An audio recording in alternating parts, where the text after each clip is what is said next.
بسم اللہ الرحمن الرحیم وبہ نستعین سبحانک لا علم لنا الا ما علمتنا انک انت العلیم الحکیم الحمد للہ رب العالمین والصلاة والسلام علی سید المرسلین وعلی آلہ وصحبہ اجمعین ومن تبعہم بإحسان الی یوم الدین اعوذ باللہ من الشیطان الرجیم بسم اللہ الرحمن الرحیم وَإِذْ أَخَذَ رَبُّكَ مِن بَنِي آدَمَ مِن ظُهُورِهِمْ ذُرِّيَّتَهُمْ وَأَشْهَدَهُمْ عَلَىٰ أَنفُسِهِمْ أَلَسْتُ بِرَبِّكُمْ قَالُوا بَلَىٰ شَهِدْنَا أَن تَقُولُوا يَوْمَ الْقِيَامَةِ إِنَّا كُنَّا عَنْ هَٰذَا غَافِلِينَ أَوْ تَقُولُوا إِنَّمَا أَشْرَكَ آبَاؤُنَا مِن قَبْلُ وَكُنَّا ذُرِّيَّةً مِن بَعْدِهِمْ أَفَتُهْلِكُنَا بِمَا فَعَلَ الْمُبْطِلُونَ۔ عزیز طلبہ، ہمارے پاس وقت تنگ ہے، موضوع اور مواد زیادہ ہے۔ آئیے مبحث ثانی اہل سنت والجماعت کی دین میں خصائص اور خصوصیات کا تذکرہ کرتے ہوئے دوسری مبحث میں ہم داخل ہو رہے ہیں۔ عنوان قائم کیا کہ عقیدے میں منہج سلف کا، ایک دین میں بتایا تھا کہ دینی طور سے عموم دین میں کیا خصوصیات ہیں، اب عقیدے میں سلف کے منہج کی کیا خصوصیات ہیں، امتیازات ہیں۔ سب سے پہلے عقیدہ توحید عنوان قائم کیا کہ پہلی خصوصیت یہ ہے کہ عقیدہ توحید انسانی زندگی کی اصل اور بنیاد ہے۔ دنیا میں انسان جو آیا اصلاً وہ توحید پر قائم تھا۔ آگے ہم تذکرہ کریں گے کہ دنیا میں جو یہ خیال پایا جاتا ہے محققین کے نزدیک، مادہ پرستوں کے یہاں، ارتقائی نظریات کے حاملین کے یہاں، جو ڈاروین کا نظریہ فلاں اور فلاں کو جو مانتے ہیں، وہ کہتے ہیں کہ انسان پہلے امیبا تھا، پھر مختلف درجوں سے گزرتا ہوا انسان بنا، ان کے اندر ترقیات آئی، پہلے جنگلوں میں رہتا تھا، پھر دھیرے دھیرے مذہب کا خیال آیا، بہت بعد میں الہ کا اور معبود کا تصور پیدا ہوا۔ اس کو عربی میں توتمیہ اور انگریزی میں ٹوٹمزم کہتے ہیں۔ یہ ٹوٹمزم یہ تحقیق کے اعتبار سے غلط ثابت ہوا ہے، اور یہ پہلی بنیاد عقیدہ سلف کی یہ بنیاد بتا رہے ہیں کہ عقیدہ توحید جو ہمارے ایمان کی، دین کی جڑ اور بنیاد ہے، یہ انسانی زندگی کی اصل ہے۔ چنانچہ یہ کہتے ہیں کہ انسانیت عقیدہ توحید اور اللہ تبارک و تعالیٰ پر ایمان کی ساتھ پروان چڑھی۔ انسانیت کا آغاز جب ہوا تو اللہ کو ماننے والے اور ایمان کی بنیاد پر ہوا، اور یہی دین حنیف اور دین قیم ہے، سیدھا اور ایک رخ والا دین ہے۔ یہی دین فطرت ہے جس پر اللہ تعالیٰ نے لوگوں کو پیدا کیا۔ چنانچہ جب سے انسان دنیا میں پایا جاتا ہے، دنیا میں جب سے انسان کا وجود ہوا، پیدا ہوا، تب سے یہ عقیدہ توحید کا عقیدہ اور یہ ایمان موجود ہے، جیسا کہ اس بات پر قطعی اور یقینی دلیل قرآن کریم کی دلیل بتاتی ہے، جو تاریخ اور انسانیت کے علوم میں سب سے زیادہ قابل اعتماد مصدر ہے۔ یعنی جس بات پر یقین کیا جا سکتا ہے، قرآن سے زیادہ یقینی کوئی اور چیز نہیں ہو سکتی، وہ یہ بتاتا ہے کہ انسان جب شروع میں اس دنیا میں آیا تو وہ توحید پہ تھا۔ کیسے یہ بات بالکل قطعی نہ ہو جبکہ یہ رب العالمین کا کلام ہے؟ اللہ تعالیٰ نے قرآن مجید میں ارشاد فرمایا، فَأَقِمْ وَجْهَكَ لِلدِّينِ حَنِيفًا، اپنے رخ کو، چہرے کو دین کے لیے قائم کیجئے، یکسو ہو کر، ایک رخ ہو کر، کئی طرف کئی معبودوں کو نہیں ماننے کا، صرف اللہ کو، اس کی طرف رخ کریں۔ فطرت اللہ التی فطر الناس علیہا، یہی اللہ کی فطرت ہے، فطرت جو نیچر ہمارے اندر ہے، اللہ کی فطرت ہے جس پر اللہ نے لوگوں کو پیدا کیا۔ سارے انسان توحید کی فطرت پر پیدا کیے، قرآن کی یہ آیت بتا رہی ہے۔ اب وہ پہلا انسان ہو یا کوئی بھی، فطرت پر پیدا ہوا۔ ذالک الدین القیم، یہی سیدھا دین ہے کہ آپ ایک روح ہو کے صرف اللہ کے لیے عبادت کے لیے کھڑے ہوں۔ ولیکن اکثر الناس لا یعلمون، یہ دین قیم ہے، لیکن آج صورتحال یہ ہے کہ اکثر لوگ اس کا علم نہیں رکھتے، جانتے نہیں ہیں۔ یہ چیز جو بیان کی گئی ہے، وَيَشْمَلُ ذَلِكَ كُلَّ أُصُولِ الْعَقِیدَہ، دین کی طرف، اپنے چہرے کو اللہ کی طرف یکسو ہو کر موڑ لیجئے۔ یہ کہہ رہے ہیں کہ اس میں عقیدے کے جتنے اصول ہیں اور ایمان کے جو 6 ارکان ہیں اور اس سے نکلنے والی جو چیزیں ہیں، صرف اللہ تبارک و تعالیٰ کی توحید نہیں، بلکہ اللہ پر ایمان، فرشتوں پر، کتابوں پر، رسولوں پر، آخرت پر، تقدیر پر، جو 6 بنیادیں ہیں، اور 6 بنیادوں سے جڑے ہوئے دین کی جتنی بھی چیزیں ہیں وہ سب اس میں آ گئی کہ اللہ تعالیٰ نے اس فطرت پر پیدا کیا۔ چنانچہ حضرت آدم علیہ السلام جو اس دنیا کے پہلے انسان ہیں، جتنی آسمانی کتابیں ہیں سب یہ بات بیان کرتی ہیں کہ دنیا کے پہلے انسان کون ہیں؟ سیدنا آدم علیہ السلام، ابو البشر۔ اللہ تعالیٰ نے انہیں، آدم علیہ السلام کو فطرت سلیمہ پر پیدا کیا۔ ہم جو اسکولوں میں پڑھتے ہیں ٹوٹمزم کی بنیاد پر، جس سے معلوم ہوتا ہے کہ ابتدائی دور کا انسان جنگل میں رہتا تھا، ہاں، لباس نہیں، آگ کو نہیں جانتا تھا، ہاں، ترقیات کے بہت ساری چیزوں کو سے واقف نہیں تھا، پتھر کا دور، لوہے کا دور یہ بیان کیا جاتا ہے۔ لیکن قرآن، حدیث اور سارے آسمانی مذاہب بتاتے ہیں کہ اس دنیا میں جس انسان نے سب سے پہلے قدم رکھا وہ عام آدمی نہیں تھے، ابو البشر نبی تھے۔ اللہ تعالیٰ نے یہ کہا کہ ان کو فطرت عقیدہ سلیمہ پر پیدا کیا، چنانچہ وہ اللہ پر، اس کے فرشتوں پر، کتابوں پر، رسولوں پر، آخرت کے دن اور تقدیر پر ایمان رکھتے تھے۔ اب یہاں کوئی سوال یہ کر سکتا ہے کہ ہم یہاں کتابوں اور رسولوں کہہ رہے ہیں، حضرت آدم علیہ السلام جب پہلے شخص تھے تو ابھی انبیاء آئے کہاں، ابھی کتابیں اتری کہاں؟ ہاں، تو اس کا جواب یہ ہے کہ آپ دیکھیں کہ نوح علیہ السلام کی قوم نے صرف نوح علیہ السلام کا انکار کیا۔ قرآن نے کہا کذبت قوم نوح المرسلین، قوم نوح نے رسولوں کا انکار کیا۔ تفصیل کا موقع نہیں ہے، صرف ایک جملے میں یہ بات کہ ایک رسول کا، سچے رسول کا انکار تمام رسولوں کا انکار ہے، کیونکہ سب انبیاء ایک دوسرے کو سچا مانتے ہیں۔ اب آپ نے اگر ایک کو غلط کہا جو سچے رسول ہیں تو سارے نبیوں کی بات کو آپ نے جھٹلا دیا۔ موسیٰ علیہ السلام نے نبی کریم صلی اللہ علیہ وسلم کی پیشین گوئی فرمائی ہے توریت میں اور اپنی باتوں میں۔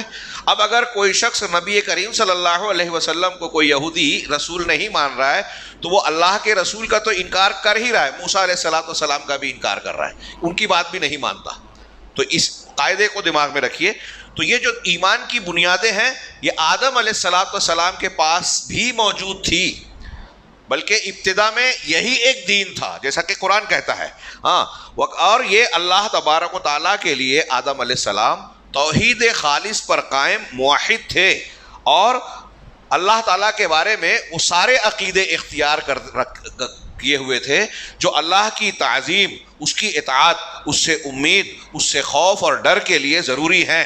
اللہ تبارک و تعالیٰ نے حضرت آدم علیہ السلام کو اپنے اخلاص والے بندوں میں چن کر رکھا تھا۔ اللہ کا فرمان ہے ان اللہ اصطفیٰ آدم و نوح و آل ابراہیم و آل عمران علی العالمین۔ اللہ نے چن لیا، منتخب کر لیا، چوائس کر لیا، ہاں، آدم کو، نوح کو اور ابراہیم کو، آل ابراہیم کو اور آل عمران کو تمام جہانوں پر۔ اس میں آپ دیکھیں کہ دنیا کے پہلے انسان کے بارے میں اللہ کہہ رہا ہے کہ ان کو چن لیا، وہ سچائی پر تھے، صحیح عقیدے پر تھے۔ یہ بات دماغ میں، چونکہ آپ اسکول کالج میں جو کورسز پڑھتے ہیں اس میں ٹوٹمزم والی نظریے پڑھتے ہیں، ارتقائی نظریے پڑھتے ہیں، تو یہ دماغ میں رکھیں کہ وہ صحیح نہیں ہیں۔ کہہ رہے ہیں کہ اللہ تبارک و تعالیٰ نے آدم علیہ السلام کو یہ شرف بخشا کہ فرشتوں کو حکم دیا کہ آپ کا سجدہ کریں۔ قال تعالی وَإِذْ قُلْنَا لِلْمَلَائِكَةِ اسْجُدُوا لِآدَمَ فَسَجَدُوا إِلَّا إِبْلِيسَ أَبَىٰ وَاسْتَكْبَرَ وَكَانَ مِنَ الْكَافِرِينَ۔ آیت کا ترجمہ کرنے کی میں ضرورت نہیں سمجھتا، آپ جانتے ہیں کہ جب ہم نے فرشتوں سے کہا کہ سجدہ کرو، سب نے سجدہ کیا سوائے ابلیس کے۔ اسی طریقے سے حضرت آدم علیہ السلام ہی نہیں، آپ کے بعد جو آپ کی ابتدائی اولادیں تھیں، حابیل، قابیل اور دوسرے لوگ، اس کے بعد جو نسل پیدا ہوئی وہ بھی دین قیم پر تھی، یعنی توحید پر تھی۔ اور ایک لمبی کئی نسلوں کے بعد اور ایک لمبے زمانے کے بعد انحراف اور انسانیت کے اندر شرک پیدا ہوا۔ میں پھر سے دہراؤں کہ ہم جو نصاب کی کتابوں میں یا جدید دور کے محققین یورپ اور امریکہ کے جو لوگ مادہ پرست سائنٹسٹ ہیں ان کی تحقیقات جب پڑھتے ہیں تو وہ ایسا شو کرتے ہیں، بیان کرتے ہیں کہ دنیا میں پہلے شرک تھا، لوگ دیوی دیوتا کی، مظاہر قدرت کی، سورج چاند ستاروں اور فلاں کی پوجا پاٹ کرتے تھے، اور اس کو بھی کیسے شروعات ہوئی وہ ٹوٹمزم والے الگ الگ ڈھنگ سے لوگ بیان کرتے ہیں۔ ہاں، تو پہلے یہ تھا، بعد میں اللہ کا تصور آیا، ایسا بیان کیا جاتا ہے، لیکن یہ بالکل غلط بات ہے۔ ہاں، مولانا ابوالکلام آزاد نے تفسیر سورۃ الفاتحہ لکھی تو اس میں یہ بتایا، یہ جو ہمارے ہاں موہن جودارو اور ہڑپا کی جو کھدائیاں ہوئی ہیں پاکستان کے علاقے میں چلا گیا، ہندوستان بٹنے سے پہلے وہ ہندوستان کا حصہ تھا، تو اس میں جو ہزاروں سال پہلے کی جو کھدائی ہوئی اور اس میں جو علامتیں ملی، اس کی تحقیقات سے، اکتشافات سے یہ معلوم ہوا کہ اس زمانے میں بھی توحید پائی جاتی تھی. اور ان کا دعویٰ ہے کہ دنیا کے جتنے مذاہب ہیں اگرچہ وہاں شرک بعد میں آ گیا، لیکن اس کی تعلیمات میں اگر آپ غور کریں گے، تحقیق کریں گے تو پتہ چلے گا کہ ہر مذہب کی بنیادی تعلیم میں توحید ضرور ہے. اللہ تبارک و تعالیٰ نے ہر قوم کو پاس توحید کا پیغام پہنچایا، جو انسان کی کامیابی کی بنیاد ہے، جس کے لیے اللہ نے دنیا اور آسمان کو، جنت اور جہنم کو پیدا کیا. وما خلقت الجن والانس الا لیعبدون. تو کہا کہ شرک اور یہ انحراف بعد میں آیا، پہلے توحید تھی، پہلے دین خالص تھا. اللہ تبارک و تعالیٰ نے اپنے کیا ہے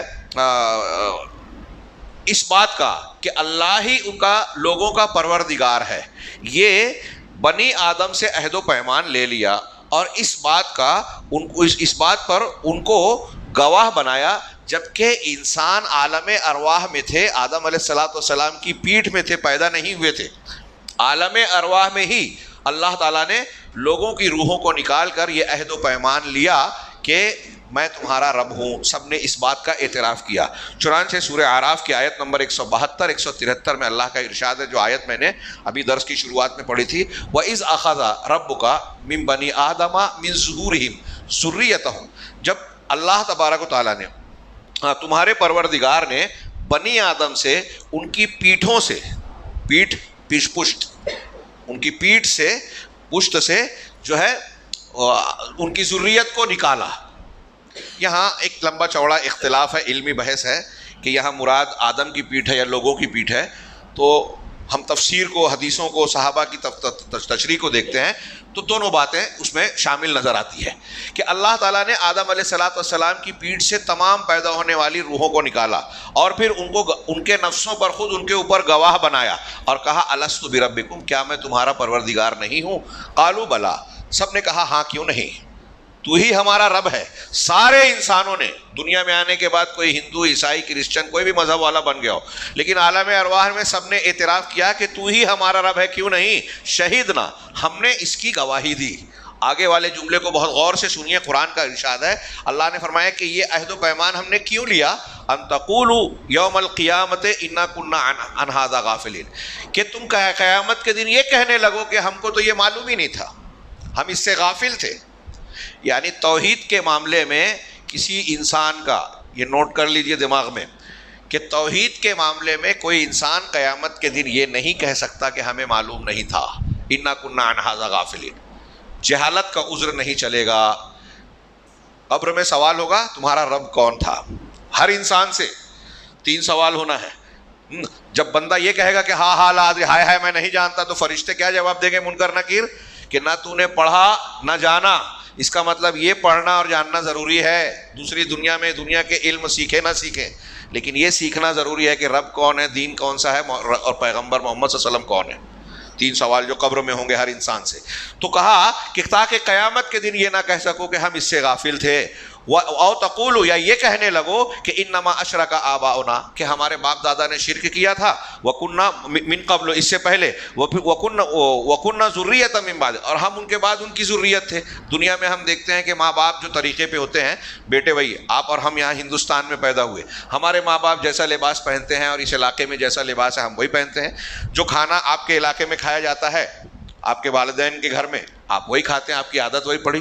سعودی عرب میں رہنے والا، امریکہ میں رہنے والا، برطانیہ میں رہنے والا، آسٹریلیا میں رہنے والا، ان کے والدین جو پہنتے ہیں کھاتے ہیں، ان کی اولاد اسی طریقے. تو دنیا کے معاملے میں یہ تقلید چلتی ہے، لیکن دین اور توحید کے معاملے میں یہ تقلید چلے گی کیا؟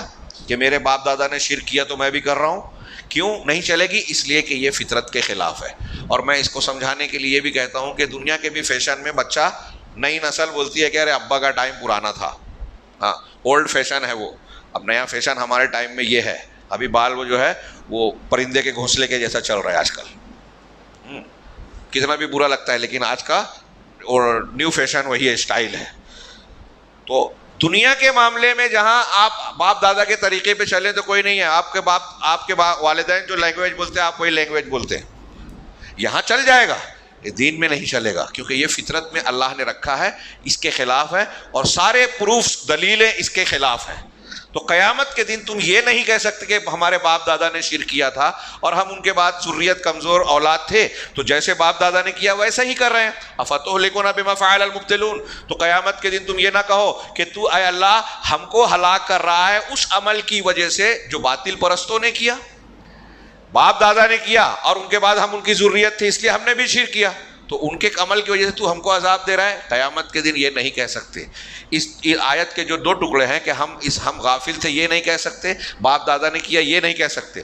تو پہلے جملے سے جہالت عذر نہیں بنے گی عقیدے کے بارے میں، دماغ میں رکھیں، عقیدے میں جاہل ہونا نہیں چلے گا۔ ہاں آپ کے ہمارے یہاں جو حنفی دیوبندی مقلدین پائے جاتے ہیں نا، ان کے یہاں بھی مسلک میں یہ لکھا ہوا ہے، بریلوی ہو یا دیوبندی دونوں مانتے ہیں کہ عقیدے میں تقلید جائز نہیں ہے۔ امام قرطبی مالکی مسلک کی طرف نسبت کرتے ہیں، انہوں نے اس آیت کے بعد لکھا کہ اس آیت سے یہ ثابت ہوتا ہے کہ عقیدے میں تقلید نہیں چلے گی۔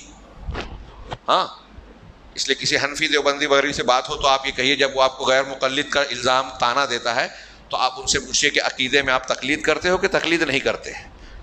ہاں اگر وہ بولے گا تقلید کرتے ہیں تو آیت کے خلاف ہے، ان کے مسلک کے خلاف ہے، اور اگر بولے گا تقلید نہیں کرتے تو وہاں وہی سوال کیجئے جو ہم سے کرتا ہے کہ آپ غیر مقلد ہیں کیا؟ کیسے آپ سمجھتے ہیں؟ آپ جاہل ہیں تو کیسے عقیدہ سمجھیں گے؟ جاہل سے جاہل ہو، عقیدے کی باتیں صاف ہے، اس سے یہ معلوم ہوتا ہے، اس کو سیکھنا پڑے گا، جاننا پڑے گا، علماء کی طرف رجوع کرنا پڑے گا۔ تو کہا کہ یہ باطل پرستوں کے، اس آیت پہ انہوں نے یہ ٹاپک ختم کر دیا۔ ایک حدیث کی طرف میں صرف اشارہ کروں، بخاری کی حضرت انس کی روایت ہے، اللہ کے رسول صلی اللہ علیہ وسلم نے فرمایا کہ قیامت میں اللہ تبارک تعالیٰ ایک جہنمی سے سوال کرے گا کہ دنیا میں تو جہنم کے عذاب جھیل رہا ہے، میں پوری دنیا جس دنیا میں تو رہتا تھا غافل ہو گیا، پوری دنیا تجھ کو مل جائے تو کیا تو یہ پسند کرے گا کہ پوری دنیا فدیے میں دے دے، بدلے میں دے دے اور اس عذاب سے چھٹکارا مل جائے؟ تو کہے گا ہاں ہاں ضرور، میں پوری دنیا دے کر اس سے بچنا چاہوں گا۔ تو اللہ تبارک و تعالیٰ کہے گا کہ نہیں، تو جھوٹا ہے، جھوٹ بول رہا ہے، میں نے تجھ سے اس سے بہت ہلکی چیز کا مطالبہ کیا تھا دنیا میں جب پیدا کیا تو بہت کم چیز مانگی تھی، وہ کیا تھی؟ جبکہ تو آدم کی پیٹھ میں تھا، یہ دیکھیے آدم کی پیٹھ سے نکالا، یہ صحیح بخاری کی حدیث ہے، اس کی شرح ہو رہی ہے کہ آدم کی پیٹھ میں تھا تبھی میں نے تجھ سے یہ عہد و پیمان لے لیا تھا، یہ بات مانگی تھی کہ میرے ساتھ شرک نہیں کرنا، لیکن تو نے مانا نہیں، شرک کیا، اس لیے اب جہنم میں جلنا پڑے گا۔ شرک اکبر پر مرنے والا انسان کبھی جہنم سے نہیں نکلے گا، ہم یہ جانتے ہیں۔ اس سے یہ پتہ چلا، انہوں نے پہلا ٹاپک جو بتایا، ثابت کیا، بیان کیا کہ انسان کے تاریخ میں توحید اول ہے، توحید اصل اور بنیاد ہے، توحید کے علاوہ شرک اور انحراف جو ہے وہ بعد میں آیا۔ دوسرے نمبر پر دوسری خصوصیت کہ عقیدہ توحید یہ ایسی فطرت ہے جس پر اللہ تبارک و تعالیٰ نے لوگوں کو پیدا کیا، چنانچہ دنیا میں جتنے بھی لوگ پیدا ہوتے ہیں، بچہ جب پیدا ہوتا ہے تو وہ اسی فطرت پر، توحید پر پیدا ہوتا ہے اور اسی پر پروان چڑھتا ہے، جب تک کہ خارجی طور پر کوئی چیز، کوئی ماحول، ماں باپ اس کو اس حقیقت سے، سچائی سے جس پر وہ پیدا ہوا ہے، اس سے ہٹا کر دوسری طرف نہ پھیر دیں۔ چنانچہ یہ تربیت کا ماحول ہے، والدین کا ماحول ہے جو انسان کو توحید سے ہٹا کر گمراہی کی طرف، شرک کی طرف، کفر کی طرف لے جاتے ہیں، یا پھر کچھ خواہشات، شیطان کے وساوس، باطل پرستوں کے شبہات ہیں، اس میں پڑھ کر کچھ لوگ حقیقت سے ہٹ کر غلط چیزوں پر چلے جاتے ہیں، یا پھر کچھ لوگ دنیا کی شہوتوں اور خواہشات کے پیچھے پڑھ کر جو ہے راستے سے بھٹک جاتے ہیں۔ جیسا کہ اللہ تبارک و تعالیٰ نے خود حدیث قدسی میں ارشاد فرمایا کہ میں نے اپنے بندے کو، تمام کے تمام لوگوں کو حنفا، ایک رخا پیدا کیا تھا، انی خلقت عبادی حنفاء کلہم، تمام بندوں کو میں نے جو پیدا کیا تو یک رخا بنایا، سب اللہ کو ماننے والے، ان کے دل میں اللہ تھی۔ یہاں پچھلے والے جو مضمون ہم نے پڑھا کہ آدم کی پیٹھ سے نکالا اور عہد و پیمان لیا، وہاں کچھ لوگ سوال اٹھاتے ہیں کہ قیامت کے دن یہ نہ کہہ سکو کہ ہم کو معلوم نہیں، تو دنیا میں یاد ہے کیا آپ کو، ہم کو کسی کو یاد ہے کہ قیامت اللہ تعالیٰ نے ہم کو آدم کی پیٹھ سے نکالا تھا، عہد و پیمان لیا تھا؟ یاد نہیں ہے۔ کسی کو یہ یاد ہے کہ میں ماں کے پیٹ میں تھا؟ آپ کو اور ہم میں سے یہاں جتنے بیٹھے ہیں کسی کو یہ یاد ہے ماں کے پیٹ میں تھے اور اس 9 مہینے میں ہم پر کیا گزری، کچھ تکلیف آئی تھی، کچھ ٹینشن ہوا تھا؟ ہاں یاد ہے؟ نہیں نا؟ تو کیسے ہم مانتے ہیں؟ کیا ہم کو یاد نہیں ہے اس لیے ہم اس بات کا انکار کر دیں کہ میں ماں کے پیٹ میں تھا ہی نہیں؟ یہ بولیں گے؟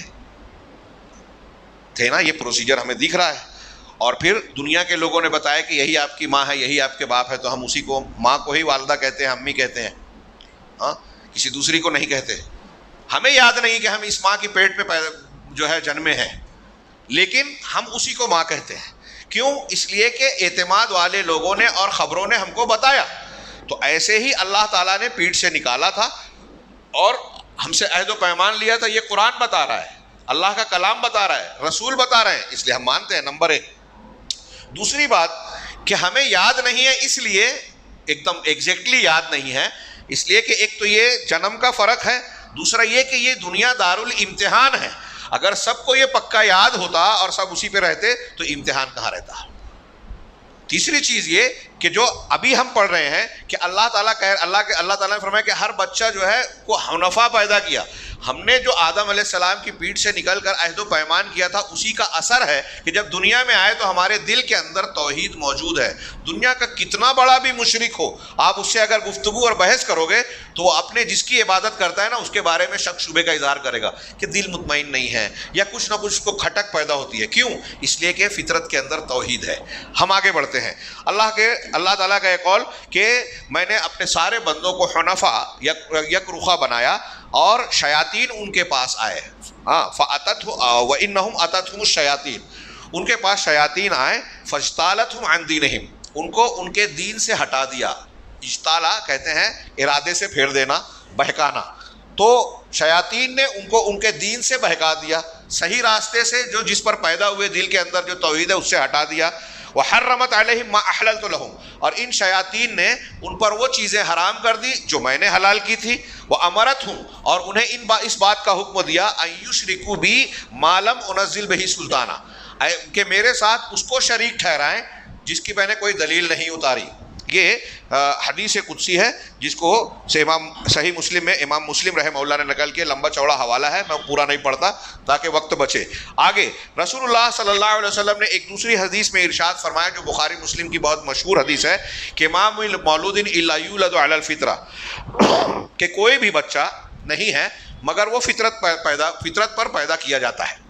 ہر بچہ فطرت پر پیدا ہوتا ہے، چنانچہ اس کے ماں باپ اسے فَأَبَوَاهُ يُهَوِّدَانِهِ أَوْ يُنَصِّرَانِهِ أَوْ يُمَجِّسَانِهِ، اس کے ماں باپ اس کو یہودی بناتے ہیں، نصرانی بناتے ہیں، یا پھر مجوسی بناتے ہیں، جیسے ماں باپ ہیں ویسے دیکھیے یہاں یہ نہیں کہا کہ اس کے ماں باپ مسلمان بناتے ہیں، کیونکہ مسلمان تو پیدا ہوا، توحید پر تو پیدا ہوا۔ ایک یہودی ماں باپ بناتے ہیں، اس کا مطلب بچے کا دماغ بنانے میں، بچے کے مذہب کی تعیین کرنے میں سب سے گہرا اثر ماں باپ کا ہوتا ہے۔ تربیت میں اس سے یہ بھی پتہ چلتا ہے، ماں باپ اسے یہودی، نصرانی، مجوسی جو ماحول پایا وہ اختیار کر لیا، ہاں یہ مذاہب اختیار۔ یہاں اصل ہمارا پڑھنے کا کیا ہے کہ اللہ تعالیٰ جب بچے کو پیدا کرتا ہے تو وہ کسی بھی گھر میں پیدا ہو، وہ فطرت پر یعنی اسلام پر ہوتا ہے۔ یہ دنیا کے ہر بچہ جو ہندو گھر میں پیدا ہو رہا ہے، عیسائی گھر میں پیدا ہو رہا ہے، جین گھر میں، بدھ گھر میں، ہر بچے کے لیے یہ بات کہی ہے اللہ کے رسول نے، ہر بچہ فطرت پر پیدا ہوتا ہے۔ چنانچہ عقیدہ توحید، خیر، صلاح، یہ آدم علیہ السلام سے لے کر آج تک جتنی بھی نسل اور جتنے بھی انسان پیدا ہوئے ہیں سب کی اصل اور فطرت میں شامل تھا، ان کے دل میں وہی بات تھی، اور یہ سب کے سب پیدائشی طور پہ دنیا کا ہر انسان توحید خالص پر ہوتا ہے، مومن ہوتا ہے، اور آگے ایک جملہ بولوں، اہل حدیث ہوتا ہے، یعنی اللہ کو ماننے والا، رسول کو ماننے والا۔ اور رہا شرک، گمراہی اور جو ہے انحراف، تو یہ انسانیت پر طاری ہوئے ہیں، بعد میں آئے ہیں۔ شرک ابتدا سے نہیں ہے، گمراہی شروع سے نہیں ہے، یہ بعد میں ہے، یہ پہلے توحید تھا۔ توحید سبقت رکھتی ہے شرک پر، یہ اچھی طرح دماغ میں رکھیے. اور ابن عباس رضی اللہ تعالیٰ عنہ سے صحت کے اور یہ جو شرک ہے یہ حضرت آدم علیہ السلام کے دنیا میں آنے کے بعد ایک لمبی مدت کے بعد اور بتدریج کئی نسلیں گزرنے کے بعد پیدا ہوئی. حضرت ابن عباس رضی اللہ تعالیٰ عنہ سے صحیح بخاری میں یہ روایت ہے. حضرت ابن عباس کہتے ہیں کہ نوح علیہ السلام اور آدم علیہ السلام کے بیچ میں 10 قرنیں تھیں, 10 نسلیں تھی کہیے یا 10 صدیاں کہہ لیجئے. قرون کا لفظ ہے کہ کانا بین نوح و آدم 10 قرون. حضرت آدم اور حضرت نوح علیہ السلام کے درمیان 10 کیا تھی نسلیں, قرون, 10 صدیاں یا 10 نسلیں تھی. کلہم, حضرت ابن عباس کہتے ہیں کلہم علی شریعت من الحق, سب کے سب حق کی شریعت پر تھے. فاختلفوا, اس کے بعد ان کے اندر اختلاف ہوا عقیدے کا. فبعث اللہ النبیین مبشرین و منذرین, چنانچہ اللہ تعالیٰ نے اس کے بعد جب اختلاف ہوا تو بشارت دینے والے اور ڈرانے والے انبیاء کو بھیجا. اللہ تعالیٰ نے نبیوں کو بھیجا کہ وہ توحید کو اختیار کرنے والوں کو بشارت دیں اور شرک اور گمراہی اختیار کرنے والوں کو ڈرائیں, تنبیہ کریں. بات سمجھ میں آ رہی ہے؟ حضرت آدم سے لے کر حضرت نوح علیہ السلام تک شرک نہیں تھا. نوح علیہ السلام کی قوم سے پہلے تک دنیا میں انسانوں کے اندر اگر کوئی گناہ تھا تو قتل, چوری, ایک دوسرے کے ساتھ ظلم و زیادتی, جیسے قابیل نے حابیل کا قتل کیا, اس قسم کے جرائم تھے. شرک نہیں تھا. شرک کا آغاز قوم نوح سے ہوا, جیسا کہ اس بات پر بھی حضرت ابن عباس رضی اللہ تعالیٰ عنہ اور دوسرے لوگوں کے اقوال ثابت ہیں. اسی کی طرف قرآن میں اللہ تعالیٰ کا یہ ارشاد بھی اشارہ کرتا ہے. سورہ بقرہ میں آیت نمبر 213 میں اللہ نے فرمایا کان الناس امۃ واحدہ فبعث اللہ النبیین مبشرین و منذرین, کہ ساری کے ساری امت, لوگ جو انسان, سارے کے سارے انسان ایک ہی امت تھے, ایک جماعت تھے. پھر اللہ تبارک و تعالیٰ نے جب وہ ایک جماعت سے الگ الگ ہوئے تو پھر ان کے اندر اللہ نے رسولوں کو مبشر اور منذر بنا کر بھیجا. یعنی یہ سب کے سب حق اور ہدایت پہ تھے, اس لیے ایک ہی امت تھے. علی دین واحد, ایک ہی دین پر تھے ابتدائی امر میں. پھر بعد میں ان کے اندر اختلاف ہوا. ایسی ہی تفسیر اس آیت کی اکثر سلف نے کی ہے. نیچے حوالے دیے ہیں, میں حوالے چھوڑ کر آگے بڑھتا ہوں. نوح علیہ السلام کے زمانے میں ہی شرک کا آغاز ہوا. آپ نے اس کی تفصیل کتاب التوحید وغیرہ میں پڑھی ہوگی, علماء سے سنی ہوگی کہ جب کچھ نیک لوگ ود, سوا, یغوث, یعوق, نصر, جن کا نام جو ہے سورہ نوح میں ہے, 5 لوگوں کا نام, ان کی جلدی جلدی موت ہو گئی تو شیطان نے آ کے قوم کے لوگوں سے کہا کہ یہ اچھے لوگ تھے, ان کی یادگار کے طور پر تصویر بنا لو, مجسمے بنا لو. تو انہوں نے کہا ہاں برابر ہے. یہ دیکھیے بزرگوں کے تعلق سے غلو اور ان کی محبت میں حد سے آگے بڑھ جانا. انہوں نے کیا, تصویریں بنا لی. ابھی ان کی پوجا پاٹ نہیں کی تھی. جب وہ نسل گزر گئی, اگلی نسل آئی تو شیطان نے آ کے کہا کہ تمہارے باپ دادا ان کا وسیلہ لگا کر اللہ سے مانتے تھے, ان کی عبادت کرتے تھے. تو حضرت ابن عباس کہتے ہیں کہ جب علم بھلا دیا گیا, زمانہ گزرا, علم بھلا دیا گیا تو ان بتوں کی, ان تصویروں کی عبادت شروع ہو گئی. یہ روئے زمین پر انسانی تاریخ میں پہلا شرک تھا جو قوم نوح میں پیدا ہوا. یہ دماغ میں رہے. تو قوم نوح میں شرک رائج ہوا, چنانچہ وہ اللہ کے علاوہ بتوں کی عبادت کرنے لگے. اسی لیے اللہ تبارک و تعالیٰ نے قوم نوح کے بارے میں فرمایا وَلَقَدْ أَرْسَلْنَا نُوحًا إِلَىٰ قَوْمِهِ أَنْ إِنِّي لَكُمْ نَذِيرٌ مُّبِينٌ, کہ ہم نے نوح کو ان کی قوم کی طرف بھیجا, انہوں نے دعوت دی کہ میں تمہارے لیے کھلا ہوا ڈرانے والا ہوں, اللہ تعبدوا الا اللہ, ڈرا رہا ہوں اور یہ کہہ رہا ہوں کہ اللہ کے سوا کسی کی عبادت نہ کرو. انی اخاف علیکم عذاب یوم عظیم یوم علیم, میں تمہارے اوپر دردناک دن کے دردناک دن کے عذاب سے ڈرتا ہوں. فقال الملأ الذین کفروا من قومہ, تو ان کی قوم کے جو سردار لوگ تھے, ان لوگ کفر کرنے والے, انہوں نے کہا ما نراک الا بشرا مثلنا, ہم تو آپ کو اپنے ہی جیسا انسان دیکھتے ہیں. دیکھیے یہ گمراہی ہے. انسانوں کی ہدایت کے لیے اللہ انسانوں کو ہی رسول بنائے گا نا. تو قوم نوح اور مسلمانوں میں بہت سارے لوگ ایسے ہیں کہ رسول کو کہہ رہے ہیں کہ آپ ہمارے جیسے انسان ہیں اس لیے رسول نہیں مانا. آج ہمارے ہاں کچھ مسلمان ایسے ہیں جو کہتے ہیں کہ اللہ کے رسول ہے اس لیے انسان نہیں ہے. وہ بولتے تھے کہ انسان ہے تو رسول نہیں, یہ بولتے ہیں کہ رسول ہے تو انسان نہیں. باتیں کی ہے نا, رسالت اور بشریت اکٹھا نہیں ہو سکتی. تو انہوں نے بھی کہا کہ ہم تو آپ کو اپنے ہی جیسا انسان دیکھتے ہیں. وما نراک اتبعک الا الذین هم اراذلنا بادی الرائے, اور ہم یہ بھی دیکھ رہے ہیں کہ آپ کی پیروی کرنے والے, آپ کے پیچھے چلنے والے بظاہر وہی لوگ ہیں جو ہمارے یہاں نچلے طبقے کے لوگ ہیں. اراذل ہیں، کمتر لوگ ہیں، چھوٹے لوگ. انبیاء کی بات ماننے والے عام طور سے قوم کے وہ لوگ ہوتے جو ٹوٹے پھوٹے ہوئے. ہاں، سردار لوگوں کو ڈر ہوتا اگر نبی کی بات مانیں گے تو ہماری سرداری چلی جائے گی. یہ کوئی حق اور ناحق کی دلیل نہیں ہے کہ اس کے پاس گلیمر ہے، اس کو ماننے والے اتنے ہیں، اس کو ٹی وی چینل پہ اتنے لوگ لائک کرتے ہیں تو وہ بڑا ہو گیا. ہاں، دنیا میں اتنے لائک کرنے والے ہیں، اتنے فالوورس ہیں تو وہ بڑا ہو گیا، اور اس عالم کے فالوورس کم ہیں تو یہ چھوٹا ہو گیا. ہاں، جاہل لوگ یہ طے کریں گے. آج کل ہمارے یہاں جاہل بولتے ہیں کہ وہ عالم ہے، وہ عالم نہیں ہے. ہاں، ایک فن کو جو جاننے والا ہے ہی نہیں. آپ کو آپریشن کرانا ہے تو آپ ڈاکٹر سے پوچھیں گے یا انجینئر سے پوچھیں گے؟ اگر آپ کو پیٹ کا یا اس کا علاج کروانا ہے تو آپ ڈاکٹر کے پاس جاتے ہیں. لیکن دین کے معاملے میں دیکھتے ہیں کہ جاہل فیصلہ کر رہے ہیں علماء کے بارے میں. خیر، وہ ابھی ہم بعد میں اگر موضوع آیا تو اس پر تھوڑی سی گفتگو کریں گے. تو حضرت نوح علیہ السلام وما نری لکم علینا من فضل بل نظنکم کاذبین، تو قوم نوح نے کہا کہ ہم آپ کے لیے اپنے اوپر کوئی فضیلت نہیں سمجھتے بلکہ آپ کو جھوٹا سمجھتے ہیں. ہاں، مضمون زیادہ ہے اس لیے میں آگے بڑھتا ہوں.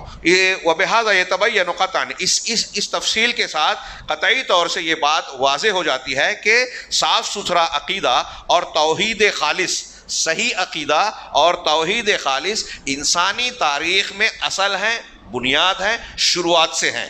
اور گمراہی، شرک، بت پرستی، یہ وہ چیزیں ہیں جو ایک لمبی مدت کے بعد دنیا کے پہلے انسان آدم علیہ السلام کے اس دنیا سے گزر جانے کی لمبی مدت کے بعد دنیا میں پیدا ہوئے، طاری ہوئے. اور یہ ان غلط نظریات کے برخلاف ہیں جس کو آج علماء اجتماع، معاشرتی علماء جو ہیں ماہرین بیان کرتے ہیں اور کہتے ہیں، اور جدید دور کے کچھ محققین کہتے ہیں. غیر مسلم تو غیر مسلم، بعض مسلمان جو اسکول کالج میں پڑھتے ہیں اور دین سے ناواقف ہوتے ہیں وہ بھی ان کی پیروی کرتے ہوئے یہی سمجھتے ہیں کہ پہلے انسان جو ہے وہ جنگل میں رہتا تھا، ادیمانوں والا تصور، ننگا پنگا، ہاں، تہذیب سے ناشنا، ہاں، وہ کچھ چیزیں جانتا نہیں تھا.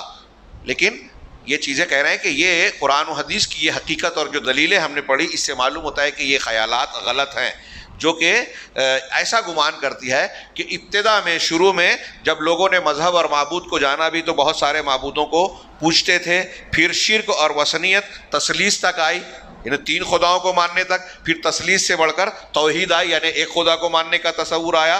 یہ ایسا گمان ہے جس کا قرآن، سنت اور عقل سلیم رد کرتی ہے. یہاں شیخ دکتور ناصر نے کہا کہ قرآن، حدیث اور عقل سلیم، میں اس میں ایک چیز کا اضافہ کرتا ہوں. مولانا ابوالکلام آزاد اور دوسرے بہت سارے علماء محققین نے لکھا کہ انسانی تاریخ کی تحقیق بھی بتاتی ہے کہ دنیا میں پہلے توحید تھی، شرک بعد میں آیا.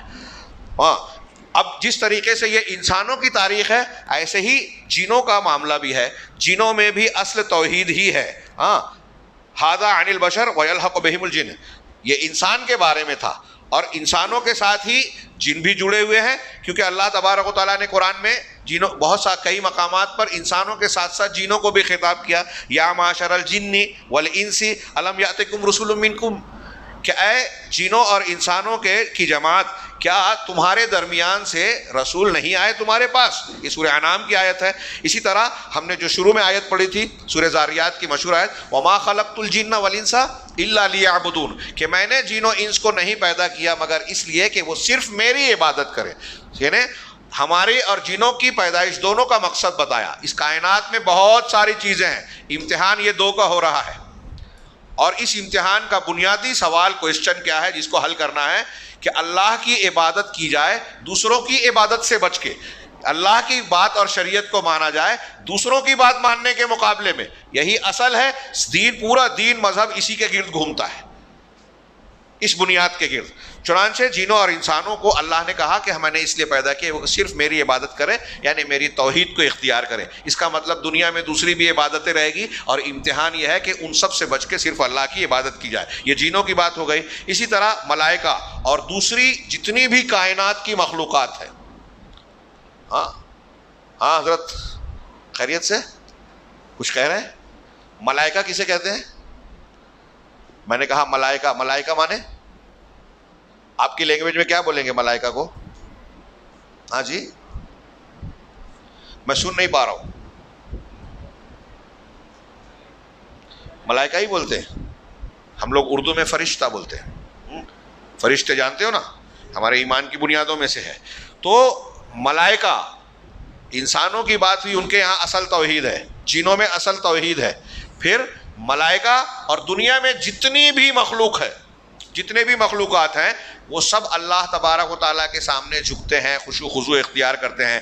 رہے ملائکہ اور دوسری مخلوقات تو یہ سب کے سب اللہ تبارک و تعالیٰ کلی طور سے اللہ کے سامنے جھکتے ہیں، اس کی تابعداری کرتے ہیں، اس کے سامنے عاجزی اختیار کرتے ہیں. اور یہ اللہ کے سامنے جھک جانا، اس کی باتوں کو مان لینا، یہی توحید کا تقاضا ہے. اللہ کی توحید کو ماننے کا یہی مطلب ہے کہ اللہ کے سامنے جھک جایا جائے. چنانچہ فرشتوں کے بارے میں اللہ تبارک و تعالیٰ نے بیان کیا قرآن مجید میں، لا یعصون اللہ ما امرہم وَيَفْعَلُونَ مَا يُؤْمَرُونَ. فرشتوں کا طریقہ، ان کا مزاج کیا ہے کہ اللہ جو بھی حکم دیتا ہے اس میں وہ اللہ کی نافرمانی نہیں کرتے، اللہ کی بات رد نہیں کرتے. اور وَيَفْعَلُونَ مَا يُؤْمَرُونَ، جو بھی انہیں حکم دیا جاتا ہے اس کو کرتے ہیں. یہی توحید ہے. ہم اللہ کو مان رہے ہیں تو اب اللہ جو ہم سے کہے ہم مان لیں، اس کے سامنے جھک جائیں. توحید کا تقاضا یہی ہے. تو فرشتوں کے بارے میں یہ کہا، اس کا مطلب فرشتے بھی توحید پر ہیں. اور دوسری مخلوقات دنیا میں، یہ پیڑ پودے، آسمان زمین، چرند پرند، دنیا میں جتنی بھی مخلوقات ہیں، ایک ایک ذرہ، سورج چاند ستارے، اور ہم جن چیزوں کو جانتے ہیں، جن چیزوں کو نہیں جانتے، وہ ساری چیزیں، ان کے بارے میں کہا اللہ تعالیٰ نے قرآن مجید میں، وَإِن مِّن شَيْءٍ إِلَّا يُسَبِّحُ بِحَمْدِهِ وَلَٰكِن لَّا تَفْقَهُونَ تَسْبِيحَهُ، کہ کائنات میں کوئی بھی چیز نہیں ہے، کوئی بھی چیز نہیں ہے ہاں جو مگر سب کے سب اللہ کی پاکی بیان کرتی ہے، اس کی حمد اور تعریف کے ساتھ. اللہ کی حمد اور ستائش کے ساتھ ساتھ اللہ کی پاکیزگی بیان کرتے ہیں کہ اللہ کے اندر کوئی عیب، کوئی خامی، کوئی نقص نہیں ہے. وہ عیب سے بالا تر ہے اور اس کے اندر ساری خوبیاں کمال کی ہیں. ساری کائنات کے لوگ اللہ کی تسبیح اس کی حمد کے ساتھ بیان کر رہے ہیں، لیکن تم ان کی تسبیح کو نہیں سمجھ سکتے. آج کل ہمارے یہاں کچھ لوگ مفسر اور تفسیر کرنے والے دانشور عقل کی بنیاد پر جو کرتے ہیں، وہ بولتے ہیں کہ یہ جو پرندے چرندے اور یہ جو تسبیح بیان کر رہے ہیں، دراصل اللہ تعالیٰ نے جس چیز کو جس مقصد کے لیے پیدا کیا وہ اسی مقصد پر گامزن ہے، کام کر رہا ہے. یہی مطلب ہے اس کا. اگر یہی مطلب ہوتا، یہ مطلب اگر مان لیں تو اس کا مطلب آپ سمجھ گئے نا. جو بیان کر رہا ہے کہ اس کا یہ مطلب ہے تو وہ مطلب سمجھ گیا نا. اور قرآن کیا کہہ رہا ہے کہ تم ان کی تسبیح کو نہیں سمجھ پاتے، اور یہ کہہ رہا ہے کہ میں سمجھ لیا. اللہ کہہ رہا ہے کہ آپ نہیں سمجھتے، کس کی بات مانیں گے؟ وہ خشوع خضوع تو کر رہا ہے جس کام کے لیے جس کو پیدا کیا اللہ نے پیدا، لیکن وہ جو تسبیح بیان کر رہے ہیں، اللہ کی حمد بیان کر رہے ہیں، وہ ہم نہیں سمجھ پا رہے ہیں. ہاں، ساری کائنات اللہ تعالیٰ کی تسبیح اور پاکی بیان کرتی ہے. چنانچہ اہل سنت والجماعت کا عقیدہ اس حساب سے دیکھیے، یہ کتنی پیاری بات بیان کی دکتور ناصر نے، کہ انسان کی اصل توحید ہے، جنوں کی اصل توحید ہے، فرشتوں کی اصل توحید ہے، کائنات کی جتنی بھی چیز، نباتات، جمادات، پیڑ پودے، پرندے چرندے، پانی میں رہنے والے، سب کی اصل توحید ہے. سب اللہ کی تسبیح بیان کر رہے ہیں، حمد کر رہے ہیں. چنانچہ اہل سنت والجماعت کا جو ہمارا عقیدہ ہے، یہ وہ عقیدہ ہے جس پر اللہ نے تمام انسانوں کو پیدا کیا. اس لیے کہ اہل سنت والجماعت جب یہ عقیدہ اختیار کرتے ہیں تو اس میں اللہ تعالیٰ کی اتباع، اقتداء اور اللہ تعالیٰ کی ہدایت کو اختیار کرنا، اس کے رسول صلی اللہ علیہ وسلم کے طریقے کو اختیار کرنا شامل ہے، اور اس طریقے پر جس پر اس امت کے سلف ہیں. اور یہ سارا معاملہ اور طریقہ یا دین یا منہج جو ہے، یہ وحی، فطرت اور عقل سلیم سے لیا ہوا ہے. اللہ کی وحی سے لیا ہوا ہے، ہاں، فطرت سے لیا ہوا ہے اور عقل سلیم سے لیا ہوا ہے، اور قویم سیدھی سادی ہدایت ہے. یہی کتنا بہترین یہ مشرب ہے، کتنا بہترین یہ طریقہ ہے، دنیا میں اس کی کوئی مثال نہیں ہے. رہے دوسرے عقیدے، دوسرے مذاہب لے لو، یا اہل سنت والجماعت سے ہٹ کر خارجیت لے لو، صوفیت لے لو، رافضیت لے لو، اشعریت، ماتریدیت، جہمیت، قدریت، جتنے فرقے بدعت والے پیدا ہوئے، یہ جتنے بھی ہیں، یہ سب اوہام ہیں، اندازے ہیں جو انسانی فطرت کو جو ہے اندھا بناتے ہیں اور عقلوں کو حیرت میں ڈالنے والے ہیں. تفصیل کا موقع نہیں ہے، آگے بڑھتے ہیں. ہاں، تیسرے نمبر پر اہل سنت والجماعت کے عقیدے کی خصوصیت بیان کی کہ عقیدہ توحید یہ تمام رسولوں کی دعوت ہے، تمام رسولوں کی. اس کو انہوں نے کسی قدر تفصیل سے بیان کیا، اور اس کے ضمن میں بعض تفصیلات ایسی ہیں جو عام طور سے لوگ بیان نہیں کرتے. میں چاہتا تھا کہ بیان کر دوں، لیکن اس کو اختصار کروں گا کہ تمام کے تمام، یہ کوئی معمولی بات نہیں ہے. دنیا میں جتنے پیغمبر آئے، جتنے رسول آئے، سب کی دعوت کی بنیاد توحید ہے.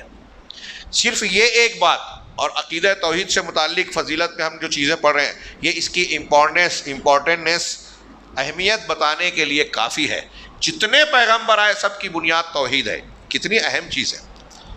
اور اس سے یہ بھی پتہ چلتا ہے کہ توحید جو ہے وہ انسانی زندگی کو سنوارنے کے لیے جڑ کی حیثیت رکھتی ہے. آپ کی توحید صحیح ہو گئی آپ کی پوری زندگی صحیح ہوگی. یہ آگے آئے گا. ہاں تو کہہ رہے ہیں کہ تمام رسولوں کی دعوت متفقہ طور پہ ایک ہی دعوت تھی اور وہ یہ تھی کہ اللہ کی عبادت کی طرف لوگوں کو بلانا اور اس بات کی دعوت دینا کہ اس کا کوئی شریک نہیں ہے, اس کے ساتھ شرک نہ کیا جائے, شرک سے بچا جائے. اور اسی طریقے سے توحید کے ساتھ ساتھ ایمان کے جو ارکان ہیں اور عقیدے کے جو دوسرے امور ہیں ان سب میں انبیاء کرام متفق ہیں. اللہ پر ایمان, فرشتوں پر ایمان, آخرت پر ایمان, تقدیر پر ایمان, تمام رسولوں کی شریعت میں سب ایک جیسا ہے. عقیدے کی جتنی باتیں اس میں کوئی چینج نہیں ہے. ہاں ان کی شریعتیں شرائع یہ الگ الگ ہیں. اس کی تفصیل دوسری کتابوں میں ہے, نیچے شیخ نے حوالہ دیا آپ دیکھ سکتے ہیں. بلکہ کہہ رہے ہیں کہ توحید کی طرف دعوت دینا, شرک سے روکنا اور شرک کے وسائل سے روکنا. شریعت نے صرف, انبیاء نے صرف شرک سے منع نہیں کیا بلکہ ان راستوں سے بھی منع کیا جس پر چلنے سے آدمی شرک تک چلا جائے. تصویر بھی مت بناؤ. تصویر بنانا شرک نہیں ہے, تصویر کو پوجنا شرک ہے, لیکن تصویر بنانا شرک کی طرف لے جاتا ہے, اس لیے شرک کا راستہ بند کرنے کے لیے اس کو بھی حرام قرار دیا. تو توحید کی طرف بلانا, شرک سے ڈرانا, شرک کے وسائل سے روکنا, یہ پہلا اور سب سے پہلا اور سب سے بڑا مسئلہ اور قضیہ ہے تمام رسولوں اور امتوں کے درمیان. دنیا میں جتنے بھی پیغمبر آئے نوح علیہ السلام سے لے کر آج اللہ کے نبی صلی اللہ علیہ وسلم تک, ان پیغمبروں اور قوموں کے درمیان سب سے بڑا جھگڑا کیا تھا؟ توحید اور شرک کا سب سے بڑا جھگڑا یہی تھا. اس پہ کوئی مصالحت نہیں کی. آج ہم اس کو غیر ضروری سمجھ کے چھوڑ دیتے ہیں, جبکہ انبیاء, نبی اپنی قوم کا سب سے بہترین انسان, بلکہ سارے انسانوں میں سب سے اونچے درجے کا انسان ہوتا ہے. نبی کریم صلی اللہ علیہ وسلم کو مکہ کے لوگ امین اور صادق اور سب سے اچھا انسان مانتے تھے, لیکن جب آپ نے شرک سے منع کیا تو آپ کے خلاف ہو گئے. لیکن آپ نے کبھی شرک اور توحید پر کوئی مصالحت, سمجھوتا نہیں کیا کہ چلو ٹھیک ہے تمہاری بات بھی مان لی جائے. اس پر کبھی نرمی نہیں برتی. اس سے معلوم ہوا کہ شرک اور توحید والا معاملہ اصل جھگڑا تھا پیغمبروں اور رسولوں, ان کی امتوں کے درمیان. اللہ تعالیٰ نے قرآن میں فرمایا وَمَا أَرْسَلْنَا مِن قَبْلِكَ مِن رَسُولٍ إِلَّا نُوحِي إِلَيْهِ أَنَّهُ لَا إِلَهَ إِلَّا أَنَا فَاعْبُدُونِ. ہم نے آپ سے پہلے کسی بھی رسول کو نہیں بھیجا مگر ہم ان کی طرف یہ وحی کرتے کہ اللہ کے سوا کوئی معبود برحق نہیں ہے, لہٰذا تم صرف میری عبادت کرو. اسی طرح اللہ تعالیٰ نے ارشاد فرمایا جو میں نے پہلے درس کے آغاز میں پڑھا تھا, وَلَقَدْ بَعَثْنَا فِي كُلِّ أُمَّةٍ رَسُولًا. ہم نے ہر امت میں ایک رسول بھیجا. اس آیت سے پتہ چلا ہر قوم کے اندر اللہ پیغمبر ضرور بھیجتا رہا. آج عالم نہیں رہیں گے ہمارے یہاں ہندوستان میں. میں نے سنا کچھ لوگ یہ کہتے ہیں کہ ہندوستان میں علماء ہی نہیں ہے. اللہ کہہ رہا ہے ہر قوم میں پیغمبر بھیجا, اور یہاں کہہ رہے ہیں علماء نہیں آئے. اگر علماء نہیں آئیں گے تو اللہ کی حجت کیسے پوری ہوگی؟ دین سکھانے والا کون ہوگا؟ تو ہم تب تو معذور ہو جائیں گے. کہہ رہے عالم آئی نہیں ہے ہمارے پاس, تو ہم شرک کرے, توحید کرے, غلط سلط کرے, کوئی بات نہیں, اللہ معاف کرے گا. اللہ تعالیٰ کا قانون ہے نا, وَمَا كُنَّا مُعَذِّبِينَ حَتَّىٰ نَبْعَثَ رَسُولًا. جب تک رسول نہ بھیجے عذاب نہیں دیتے کسی قوم کو. خیر وہ بعد میں کہ ہم نے ہر قوم میں, ہر امت میں رسول بھیجا. اب رسول کا مطلب کیا ہوتا ہے؟ پیغمبر, میسنجر, میسج پہنچانے والا. تو اس کا میسج کیا ہوتا؟ بیسک میسج یہ ہوتا ان اعبدوا اللہ, کہ اللہ کی عبادت کرو. صرف اتنی بات نہیں کافی ہے, اس کے آگے والا دوسرا جملہ اس کے ساتھ جوڑنا ضروری ہے. واجتنبوا الطاغوت, اور طاغوت سے بچو. اللہ کی عبادت کرو, اور اللہ کے سوا جن کی عبادت کی جاتی ہے ان کو طاغوت کہا جاتا ہے, اس سے بچو. اگر ایک آدمی اللہ کی بھی عبادت کر رہا ہے, کسی اور کی بھی عبادت کر رہا ہے, تو اسے کہیں گے اللہ کی عبادت کر رہا ہے. کفار مکہ اللہ کی بھی عبادت کیا کرتے تھے, لیکن اللہ نے قرآن میں کہا کہ آپ کے قل یا ایھا الکافرون لا اعبد ما تعبدون ولا انتم عابدون ما اعبد. میں جس کی عبادت کرتا ہوں آپ اے رسول آپ کہہ دیجئے تم اس کی عبادت نہیں کرتے. مکہ کے کفار حج کرتے تھے, اللہ کے لیے بھی کچھ عمل کرتے تھے نا, لیکن اللہ نے کہا دعا بھی مانگتے تھے اللہ سے, لیکن اللہ نے کہا کہ تم کہہ دو کہ تم اس کی عبادت نہیں کرتے جس کی میں کرتا ہوں. اس کا مطلب کیا ہوا کہ کفار مکہ اللہ کی عبادت کے ساتھ دوسروں کی بھی عبادت کرتے تھے, اس لیے کہا گیا کہ تم اللہ کی عبادت کرتے ہی نہیں. شرک اگر ہم نے کر لیا تو اللہ کی عبادت ختم. تو کہا فَمِنْهُمْ مَنْ هَدَى اللَّهُ, تو رسولوں کو ہم نے بھیجا ہر قوم میں کہ اللہ کی عبادت کرو اور طاغوت سے بچو. اب ان قوموں میں سے کچھ ایسے ہیں جن کو اللہ نے ہدایت دی اور کچھ ایسے ہیں جن پر ضلالت طے ہو گئی. حقت علیہم الضلالہ فسیروا فی الارض فانظروا، چنانچہ زمین میں سیر کرو، سفر کرو، ہاں، فانظروا اور دیکھو، غور کرو، کیف کان عاقبۃ المکذبین، جھٹلانے والے، شرک کرنے والے، توحید اور رسول کی بات کو نہ ماننے والوں کا کیا انجام ہوا، اس کو تم مشاہدہ کرو.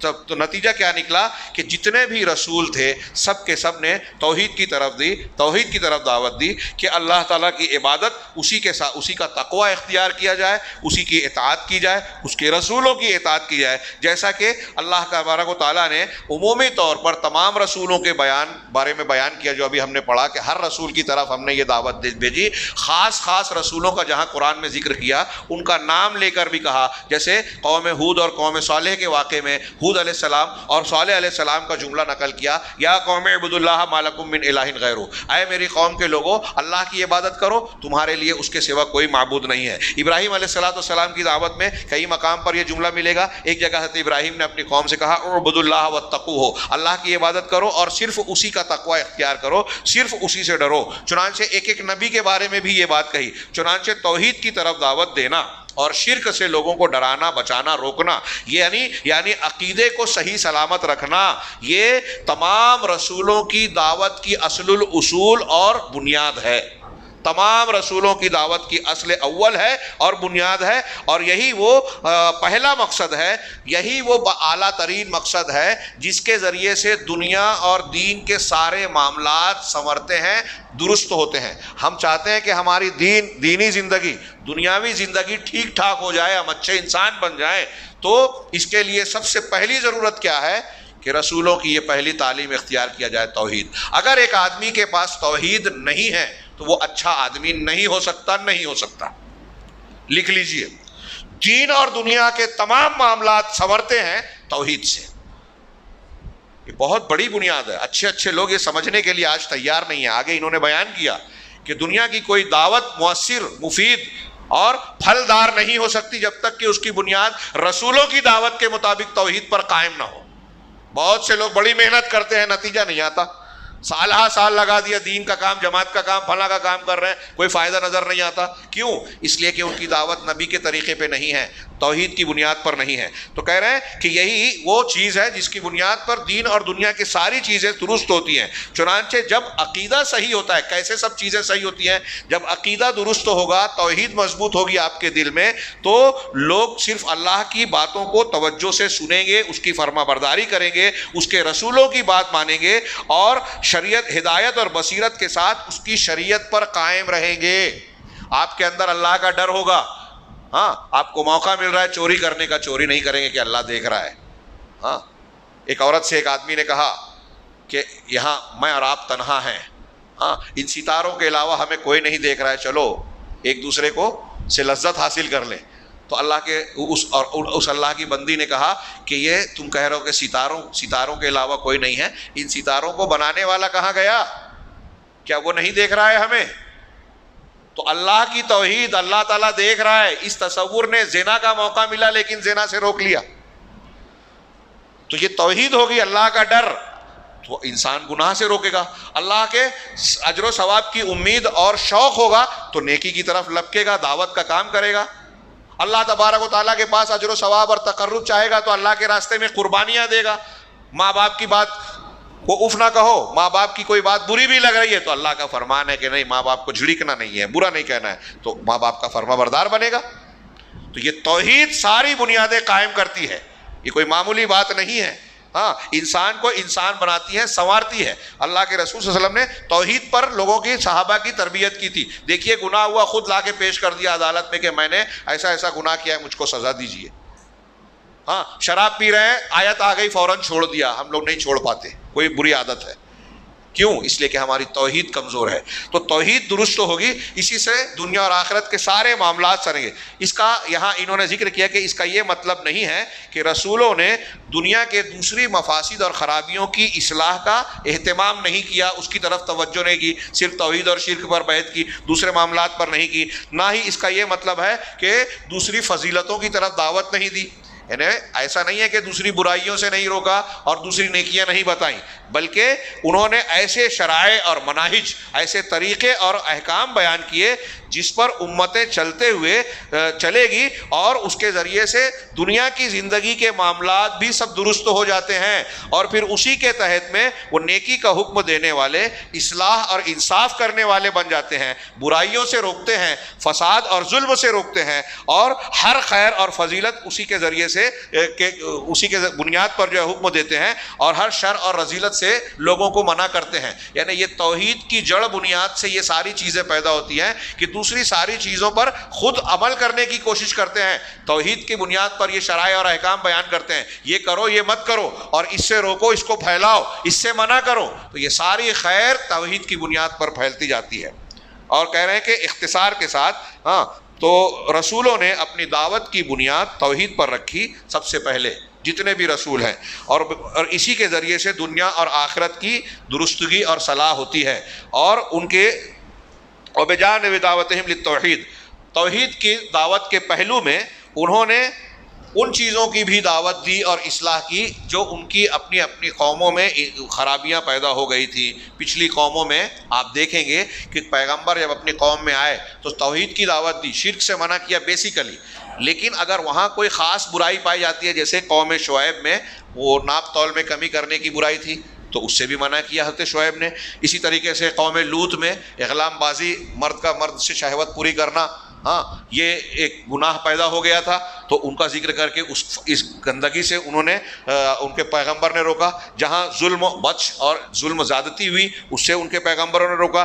دلوں کی خرابی یا کہیں غلو پیدا ہوا بزرگوں کو یا دین کے معاملے میں حد سے آگے بڑھ جانا، تو ان کے پیغمبروں نے ان چیزوں سے منع کیا۔ تو بیسیکلی توحید کی تعلیم دی، شرک سے روکا، اور پھر اس کے علاوہ کوئی اور بھی خرابی اگر کسی امت میں ہے تو ان کے پیغمبروں نے اس سے بھی ان کو منع کیا، توحید کے ساتھ ساتھ اس کی بھی طرف توجہ دی۔ یہی وکانت هذه المنکرات سببا، یہی منکرات اور برائیاں ان کی تباہی کا سبب بنے، شرک کے انتشار کے ساتھ ساتھ۔ قوم لوط کی تباہی کا سبب شرک کے ساتھ اغلام بازی بھی بنی، لواطت جس کو کہتے ہیں بہت سے لوگ۔ اسی طریقے سے قوم شعیب کی تباہی ہوئی تو ان میں شرک کے ساتھ ساتھ عقیدے کی خرابی کے ساتھ ان کے ناپ تول میں کمی والا معاملہ بھی تھا، تو یہ منکرات ان کے تباہی کا سبب بنے شرک کے ساتھ۔ اور اللہ تبارک و تعالیٰ کے علاوہ غیر اللہ کی طرف عبادت کو پھیرنا، بدعت، اور بدعت کی وجہ سے وہ لوگ تباہی کا شکار ہوئے۔ اور ایسی قرآن کی بہت ساری آیات ہیں جو یہ بتاتی ہیں کہ انبیاء اور رسول اپنی قوم کو ایسی اپنی قوموں کو تمام دوسری فضیلتوں کی طرف دعوت دیتے تھے، اچھائیوں کی طرف بلاتے تھے، اور جو رذائل اور بری باتیں ان سے روکتے تھے۔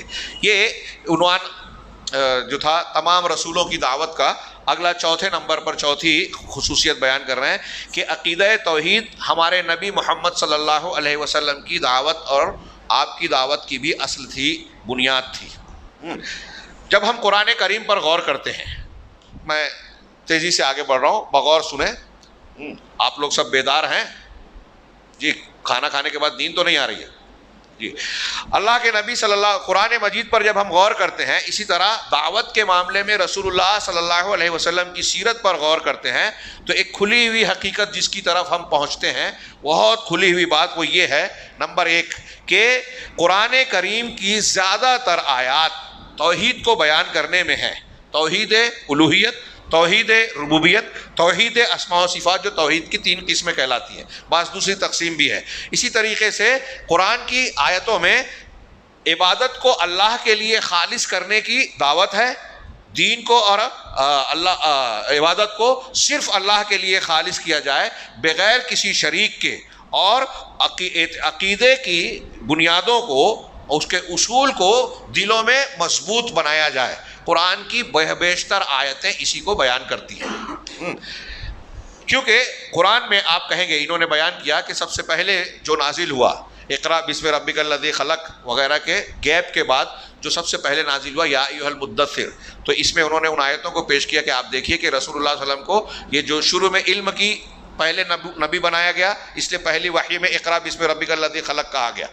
پھر جو اس کے بعد جب دین کی بات شروع ہوئی تو پہلی بات کیا کہے گی؟ یا ایھا المدثر قم فانذر وربک فکبر وثیابک فطہر والرجز فہجر. ہاں، اے کپڑا اوڑھنے والے اٹھ جا، قم فانذر، اٹھو اور ڈراؤ، لوگوں کو آگاہ کرو اور اپنے رب کی بڑائی بیان کرو اور اپنے کپڑے کو صاف کرو، دل کے ساتھ ظاہر بھی صاف کرو. والرجز فہجر، اور یہاں معصیت، رجز عذاب اور معصیت کو کہتے ہیں، یہاں مراد بت ہے، شرک ہے، کہ بتوں سے تم علیحدہ رہو، الگ رہو.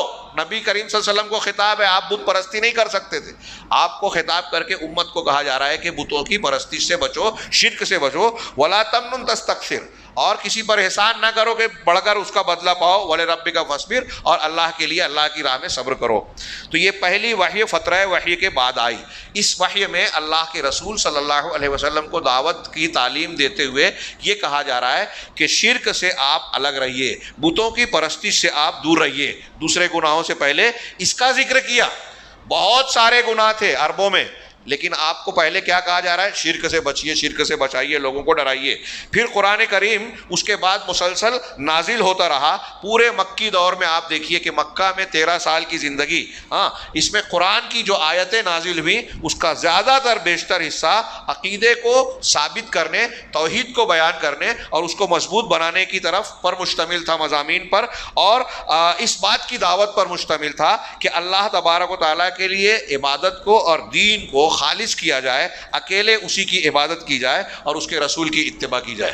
مکہ کے 13 سال کے آپ کی سیرت کے دور میں آپ توحید کی دعوت دے رہے ہیں، قرآن نازل ہو رہا ہے تو توحید ہی بیان کیا جا رہا ہے. اسی لیے شیخ کہہ رہے ہیں دکتور ناصر، اسی لیے ہم پاتے ہیں کہ قرآن کریم کا اغلب حصہ، زیادہ تر حصہ توحید پر مشتمل ہے. کوئی معمولی بات نہیں ہے یہ، قرآن کا بیشتر حصہ. بلکہ ابھی میں اگر موقع رہا تو اس کے بعد شارٹ میں کہوں گا، علامہ ابن قیم، علامہ ابن ابی العز حنفی نے کہا کہ قرآن کا بیشتر پورا کا پورا قرآن توحید ہے. یا تو اللہ کے اسماء صفات ہیں، اس کے کام ہیں، فعل ہیں، اس کی خصوصیات ہیں، یا توحید کو ماننے والوں کا انجام ہے، یا توحید کا انکار کرنے والوں کا انجام ہے. پچھلی قوموں میں جنہوں نے توحید کو مانا ان کا کیا ہوا، جنہوں نے نہیں مانا ان کا کیا ہوا، یہ واقعات ہیں.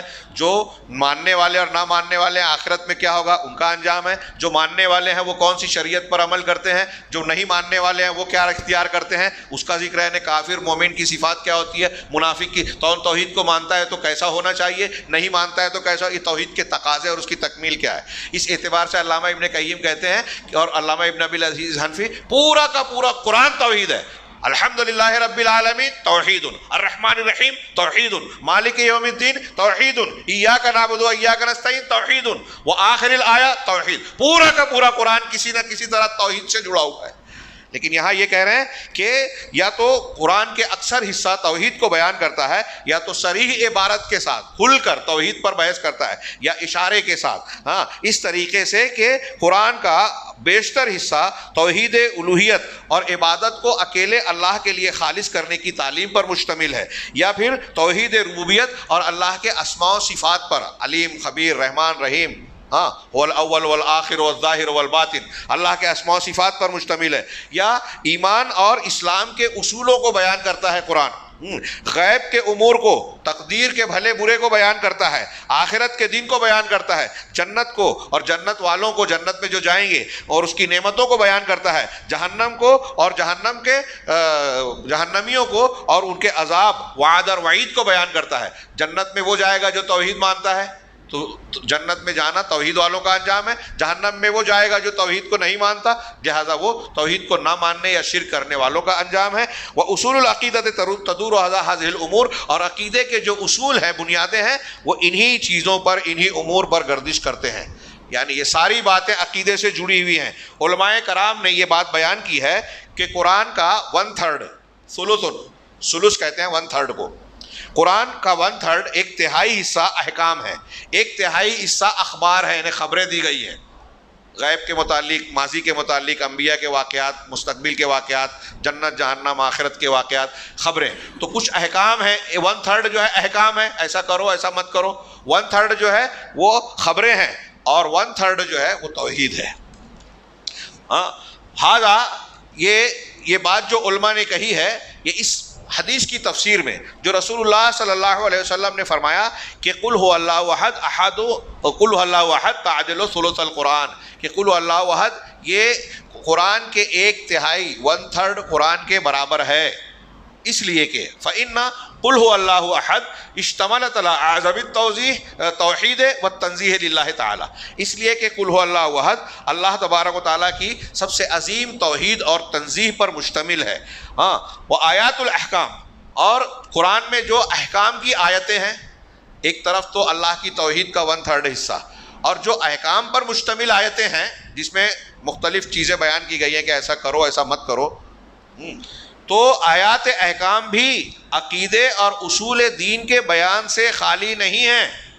چور چورنی کا ہاتھ کاٹنے کا جہاں حکم ہے وہاں بھی بتایا گیا کہ اللہ تعالیٰ ایسا ایسا ہے، وہاں بھی اللہ کے نام اور اس کی اطاعت و فرما برداری کا ذکر ہے، اللہ سے تقوی۔ آپ جتنے بھی قرآن کے احکام دیکھیے کہ یہ روزہ رکھو ہاں تاکہ تم متقی بن جاؤ، فلاں کام کرو اور اللہ سے ڈرتے رہو، ہاں میاں بیوی کے حقوق ادا کرو اور اللہ سے ڈرتے رہو، تو اتقوا اللہ یہاں عبادت کا تقوی کا اللہ سے حکم دیا جا رہا ہے۔ تو احکام کی آیات میں بھی توحید کی تعلیم موجود ہے اور تشریح کے حکمتوں کا ذکر ہے۔ اسی طریقے سے ایسے ہی اسی طریقے سے جو اخبار اور قصص ہیں قرآن مجید میں، جو خبریں بیان کی گئی ہیں، واقعات بیان کیے گئے ہیں مختلف امتوں کے، ان میں بھی بیشتر حصہ ایمان اور اعتقاد سے جڑا ہوا ہے، عقیدے سے جڑا ہوا ہے، اور یہ بھی غیب کی خبریں، وعد وعید، آخرت کے دن سے متعلق جو باتیں ہیں، ہاں، اور بہت سارے امور ان میں موجود ہیں اس طریقے کے، اور توحید اور اعتقاد کی باتیں ان میں جڑی ہوئی ہے کہ جو لوگ اللہ کے احکام کو نہیں مانتے، قیامت میں ان کا یہ انجام ہونے والا ہے،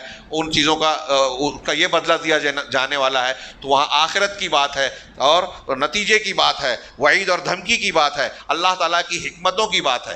یعنی کل ملا کے نتیجہ کیا کہہ رہے ہیں کہ اس سے یہ بات ثابت ہو جاتی ہے کہ قرآن کریم جو کہ قیامت تک سب سے بہترین راستے کی طرف ہدایت دینے والا ہے، یہ کلام اللہ کا کلام، اس کا بیشتر حصہ، زیادہ تر حصہ عقیدے کو بیان کرتا ہے اور عقیدے کی طرف دعوت دیتا ہے اور عقیدے کا دفاع کرتا ہے، اور اسی عقیدے کے راستے میں کوشش کرنے، محنت کرنے اور جہاد کرنے کی تعلیم دیتا ہے۔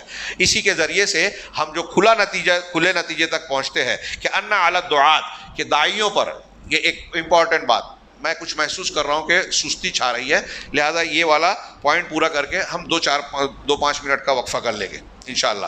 ہاں کہہ رہے ہیں کہ یہ آگے کہہ رہے ہیں کہ اس سے جب ہم کھلے نتیجے پر پہنچتے ہیں کہ جو اللہ کے راستے میں دعوت کا کام کرنے والے ہیں، دنیا میں بہت ساری جماعتیں ہیں، ہاں تھوڑا سا بیداری سے سنیں، ہاں یہ اخوانیت ہے، جماعت اسلامی ہے، تبلیغی جماعت ہے، رافضیت ہے، فلاں ہے، ڈھما ہے، میں نام لے کے کہہ رہا ہوں تاکہ آپ تھوڑا توجہ سے سنیں۔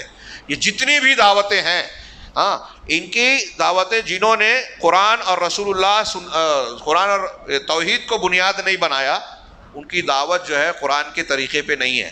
اس لیے داعیوں کو چاہیے کہ قرآن کریم اور رسول اللہ صلی اللہ علیہ وسلم کی سنت کو اپنا طریقہ بنائیں، ہاں یہ حقیقت وہ اچھی طریقے سے قرآن و حدیث سے جان جائیں کہ دعوت کی کامیابی اور دعوت کا طریقہ یہ ہونا چاہیے کہ ہماری دعوت کی جڑ، بنیاد، اصل، ابتدا اور بنیادی حیثیت توحید کو حاصل ہو، شرک کو رد کرنے پر مشتمل ہو۔ کہہ رہے ہیں وَيَعْمَلُ بِهَا، اسی پر عمل کرنا چاہیے دعات کو، جیسا کہ رسول صلی اللہ علیہ وسلم اور آپ کے صحابہ نے کیا، اور اللہ ہی سیدھے راستے کی طرف دعوت دینے والا ہے۔ پوائنٹ نمبر 2 اس سلسلے میں کہہ رہے ہیں کہ عقیدے کی طرف اصلاً دعوت دینا اور عقیدے کی اصلاح کرنا، یہاں 2 لفظ انہوں نے استعمال کیا، تأصیلاً و تصحیحاً۔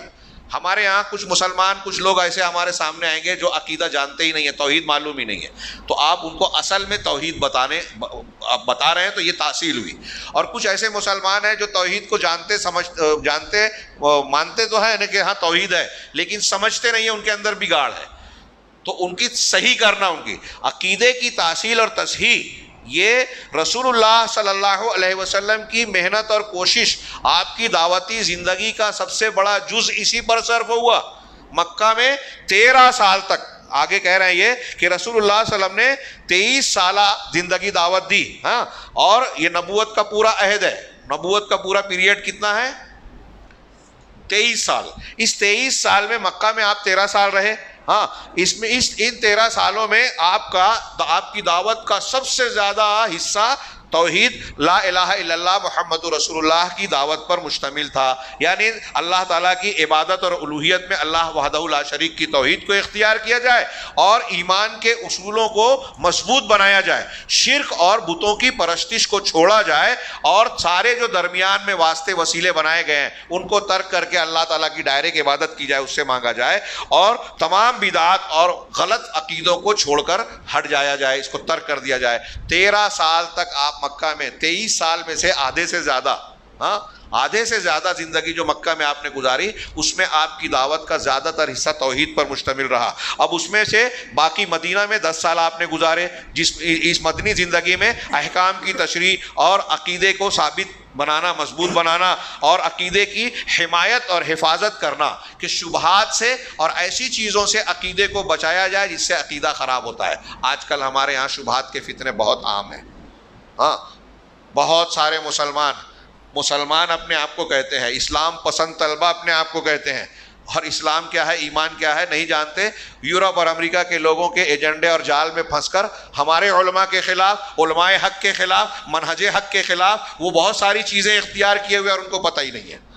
تو اللہ کے رسول صلی اللہ علیہ وسلم نے ان شبہات سے بچانے کے لیے بھی خوب محنت کی اور اس راستے میں جہاد اور کوششیں کی، اور اس سلسلے میں انہوں نے اہل کتاب سے مناظرہ کیا، مشرکین سے بحث مباحثہ کیا، ان کے محرف اور غلط عقیدوں کو رد کیا، ان کے شبہات، منافقین کے شبہات کا کلکامہ کیا، اور اسلام اور مسلمانوں کے خلاف جو ان کی سازشیں تھیں ان کو بے نقاب کیا، ان کو کھولا۔ یہ دیکھیے یہ سب نبی کریم صلی اللہ علیہ وسلم نے کیا۔ منہج سلف میں یہ بھی ہے کہ باطل کا رد کیا جائے، آخر میں ہے شاید ہم پہنچ نہ پائیں۔ وَكُلُّ هَذَا فِي حِمَایَةٍ، یہ ساری باتیں جو رسول اللہ صلی اللہ علیہ وسلم نے کی مدنی زندگی میں، یہ سب عقیدے کی، ہر چیز سے پہلے عقیدے کی حفاظت کرنے کے لیے۔ تو میرے طلباء گرامی، آپ دنیا میں جن چیزوں پر توجہ دیتے ہیں ان میں سب سے زیادہ توجہ آج کے بعد سے، ہو سکتا ہے پہلے سے یہ بات آپ کے علم میں ہو لیکن میں اس کو تاکید کر رہا ہوں، یاد دہانی کرا رہا ہوں کہ سب سے زیادہ توجہ جس چیز پر دینا ہے کہ صحیح عقیدہ سیکھنا اور جو سیکھ لیا ہے اس کی حفاظت کرنا، اس میں کوئی شبہ اور خرابی پیدا نہ ہو۔ تو چنانچہ یہ آگے کہہ رہے ہیں کہ کوئی بھی دعوت کتنی بھی بڑی ہو، ٹیلی ویژن پہ آ رہی ہو، بڑے بڑے مفکرین علامہ اور فہامہ کی طرف سے دی جا رہی ہو، ان کے لائک کرنے والے کتنے بھی ہوں، کروڑوں کی تعداد میں کیوں نہ ہو جائیں، اگر کوئی دعوت ایسی ہے جو عقیدے کے معاملے کا ذمہ نہیں لیتی، اس کو اہمیت نہیں دیتی، جس طرح نبی کریم صلی اللہ علیہ وسلم نے علمی طور پر اور عملی طور پر عقیدے کو ترجیح دی، اگر دنیا کی کوئی دعوت ایسی ترجیح نہیں دیتی تو وہ دعوت ناقص ہے، ناقص ہے، ادھوری ہے، نبی کے منہج پر نہیں ہے اچھی طرح۔ اور میں ایک بات یہاں اور اس میں جوڑوں، جیسے بدعات کے بارے میں کہا تھا کہ آج آپ روئے زمین پر جتنی جماعتوں کو، مسلمان گروہوں کو دیکھ رہے ہیں، ابھی میں نے کچھ نام لیے، ان ناموں کے علاوہ بھی کوئی جماعت اگر پائی جا رہی ہے تو آپ دیکھیں گے کہ ان کی دعوت و تبلیغ میں کی بنیاد سلفی اور اہل الحدیث گروہ کے علاوہ کوئی بھی طبقہ، کوئی بھی جماعت ایسی نہیں ہے جو اپنی دعوت کی بنیاد کو وہ مرکزی حیثیت دیتی ہو جو اللہ کے نبی صلی اللہ علیہ وسلم اور صحابہ کے زمانے میں توحید کو حاصل تھی۔ توحید کو جتنی مرکزی حیثیت سلفی گروہ دیتا ہے کوئی اور نہیں دیتا، میں یہ کہنا چاہتا ہوں۔ کہہ رہے رسول اللہ صلی اللہ علیہ وسلم نے عقیدے کی بنیاد پر لوگوں سے جھگڑا کیا، جنگ کیا، توحید کا عقیدہ، ایمان کے اصول اور ارکان ایمان، یہاں تک کہ آپ نے یہ ارشاد فرمایا کہ دین سب اللہ کے لیے خالص ہو جائے۔ اس سلسلے میں تفصیل کو چھوڑ رہا ہوں جو شیخ نے پیش کی کہ آپ نے یہ بیان کیا کہ مجھے اس بات کا حکم دیا گیا کہ میں لوگوں سے قتال کروں، یہاں تک کہ وہ اس بات کی گواہی دیں کہ اللہ کے سوا کوئی معبود برحق نہیں ہے اور محمد اللہ کے رسول ہیں، نماز قائم کریں اور زکوٰۃ دیں۔ جب وہ ایسا کر لیں گے تو انہوں نے اپنی جان مال کو مجھ سے بچا لیا سوائے اسلام کے حق کے۔ اب جب وہ دعویٰ کر رہے ہیں کہ وہ مسلمان ہیں تو وہ محفوظ ہو گئے، اندر سے اگر وہ کافر ہیں تو آخری جملہ کہا وَحِسَابُهُمْ عَلَى اللَّهِ، ان کا حساب اللہ پر ہوگا۔ یہ میں نے شارٹ میں بیان کر کے آگے بڑھتا ہوں کہ اس کا یہ مطلب نہیں ہے کہ اللہ کے رسول صلی اللہ علیہ وسلم نے توحید اور شرک کے علاوہ دوسرے معاملات یا ایمان کے ارکان اور بنیادوں کے علاوہ، ایمان اور اسلام کے ارکان کے علاوہ دوسری چیزوں پر توجہ نہیں دی، اس کا یہ مطلب نہیں ہے، بلکہ دین کے فرائض جو دوسرے فرائض ہیں، حلال حرام کا بیان کرنا ہے، فضائل اور اخلاقیات، اخلاق حمیدہ اور لوگوں کے ساتھ حسن سلوک، سچائی، وفا، امانت داری، ان چیزوں کی تعلیم دینا، اس پر بھی آپ نے توجہ دی۔ اور ان کی جو ضد ہے گناہوں کی شکل میں، کبیرہ گناہ، سود خوری، سود کا لین دین، زنا کاری، ظلم، رشتے کاٹنا، اور اس کے علاوہ جو دوسری چیز ہیں، ان کو اللہ کے رسول صلی اللہ علیہ وسلم نے ان پر بھی توجہ دی، لیکن ان ساری چیزوں کو جو فضائل اور برائیاں بیان کی، ان سب چیزوں کو توحید عقیدے کے اصول کی دعوت کے ضمن میں رکھا۔ عقیدے کے جو اصول بیان کیے، بنیادیں بیان کی رسول اللہ صلی اللہ علیہ وسلم نے، اسی کے ضمن میں ان احکامات کو بیان کیا۔ ہاں، اور نبی کریم صلی اللہ علیہ وسلم اچھی طرح جانتے تھے، آپ سے زیادہ ذہین انسان نہ پیدا ہوا ہے نہ ہوگا۔ ہاں، آپ خوب جانتے تھے، اور آپ ہمارے لیے قدوہ ہے، نمونہ ہے، کہ لوگ جب اللہ کے دین پر قائم ہو جائیں گے، توحید پر قائم ہو جائیں گے، اور اللہ کے لیے اپنی اطاعت اور عبادت کو خالص کر لیں گے، ان کی نیت اور اعمال درست ہو جائے گی۔ دیکھیے ہمارے یہاں بہت دین کا کام لوگ کرتے ہیں، یہاں کیا بتاؤں، وقت کا بڑا ٹینشن ہو رہا ہے کہ ایک آدمی بڑے دین کی خدمت کر رہا ہے، تعلیم، لیکن ہمارے یہاں جماعت میں اختلاف ہو جاتا ہے، مسجد میں اختلاف ہو جاتا ہے، مسئلہ حل نہیں ہوتا، گھر میں اختلاف ہو گیا، حصے بکرے، ایک نسل گزر جاتی ہے، حصہ بکرا ہو نہیں پاتا، ترکہ تقسیم نہیں ہو پاتا۔ ایسے بہت سے معاملے ہیں۔ کیوں؟ میرا ایسا کہنا ہے، میرا نہیں، یہ جو بیان کر رہے ہیں اس میں یہ شامل ہے یہ بات، کہ جب آپ کی توحید صحیح ہوگی نا، اللہ کا ڈر، اللہ کے لیے زندگی گزارنا، اللہ کے لیے مرنا، تو آپ کے یہ اختلافات بھی ہلکے ہو جائیں گے، کیونکہ آپ دیکھیں گے کہ اختلاف سے نقصان ہو رہا ہے، اللہ منع کرتا ہے، تو ٹھیک ہے، میں راضی ہوں، اختلاف ختم کیا جائے، اللہ واسطے آخرت میں ہم کو بدلہ ملے گا۔ ہمارا جھگڑا حل نہیں ہو رہا ہے، اس کا مطلب ہمارے یہاں اخلاص نہیں ہے، اخلاص نہیں ہے اس کا مطلب توحید نہیں ہے۔ توحید مضبوط ہوگی تو اخلاص ہوگا، نیت اچھی ہوگی، اور نیت اچھی ہوگی، آخرت کا خیال آپ کو مضبوط ہوگا، تو دنیا کے معاملات اور جھگڑے آپ کے لیے چھوٹے ہو جائیں گے۔ صحابہ کرام بڑے بڑے جھگڑے معاملہ یوں ہی نپٹا لیتے تھے۔ ہاں، اللہ کے رسول نے بیان کیا مقدمے میں کہ اگر کسی کا حق نہیں ہے اور میں دے دوں تو جہنم کی آگ دے رہا ہوں، کہا نہیں مجھے نہیں چاہیے، میرے بھائی کو دے دو، وہ کہتا تھا نہیں اسے دے دو، وہاں اس پر لڑتے تھے۔ ہاں، دنیا ملتی تھی تو روتے تھے کہ دنیا میں ہم کو کہیں اللہ کا اجر تو نہیں مل رہا ہے، جہاں آخرت میں محروم نہ ہو جائیں۔ یہاں ہم مرے جاتے ہیں کہ دنیا کی کیا کیا نعمت مل جائے، گھر بن جائے، گاڑی مل جائے، یہ مل جائے، وہ مل جائے۔ عبد الرحمن بن عوف رو رہے ہیں کہ دنیا میں اللہ نے مجھ کو اتنی دولت دے دی، کہیں آخرت میں محروم نہ ہو جاؤں، روتے روتے اٹھ گئے۔ خیر، تو کہہ رہے ہیں کہ اللہ کے نبی صلی اللہ علیہ وسلم اچھی طرح جانتے تھے۔ یہاں ایک سوال لوگ اٹھاتے ہیں نا، یہ اس کا جواب بھی ہے، کہہ رہے یہ اہل حدیث تو توحید توحید کرتے رہتے ہیں، اسی کا یہ جواب بھی آ رہا ہے۔ نبی کریم صلی اللہ علیہ وسلم توحید توحید کرتے تھے، اور آپ سب سے زیادہ علم والے، سب سے ذہین انسان تھے۔ آپ یہ جانتے تھے کہ لوگ جب توحید والے ہو جائیں گے تو ان کے دین میں اخلاص ہوگا، وہ اللہ کی فرما برداری کریں گے۔ اب ایک آدمی آ کے بولے گا کہ اللہ نے کہا ہے کہ لوگوں سے مل لو، وہ اپنا جھگڑا ختم کر دے گا۔ اللہ نے کہا یہ حرام ہے، وہ اس حرام چیز کو چھوڑ دے گا۔ تو اللہ کے رسول جانتے تھے کہ جب لوگ اللہ کے لیے اپنی اطاعت اور عبادت کو خالص کریں گے، ان کی نیت اور ان کے اعمال اچھے ہوں گے، اور وہ خیرات اور بھلائیاں کریں گے، منہیات سے فی الجملہ بچیں گے، اور نیکی کا حکم دیں گے، یہاں تک کہ حتیٰ یسودو،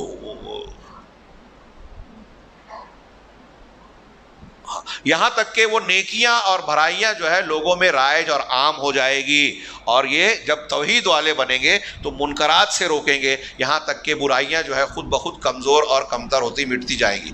توحید مضبوط ہوگی تو نیکیاں پروان چڑھیں گی اور برائیاں کمزور ہوتی جائے گی۔ یہ 4 خصوصیات ہیں۔ اس کے بعد چند اور خصوصیات ہیں، میں چاہوں گا کہ 2-3 منٹ کا وقفہ ہو اور پھر مشورہ کر لیں کہ کتنے وقت تک کرنا ہے۔ آپ لوگ بھی تھوڑا سا، میں چاہوں گا کہ اس طریقے سے اپنے آپ کو حرکت دے دیں کہ چستی اور بیداری آ جائے، تاکہ اگلے جو چند نکات رہ گئے ہیں، ہم لوگ روز روز نہیں ملنے والے، میں بہت لمبے سفر سے آیا ہوں اور پتہ نہیں آئندہ آنا ہو، آپ سے ملاقات ہو یا نہ ہو، میں چاہوں گا کہ ہمارے یہ اوقات زیادہ بہتر سے بہتر انداز میں استعمال ہو جائے۔ اللہ تعالی ہمیں خیر کی توفیق دے۔ وآخر دعوانا الحمد للہ رب العالمین۔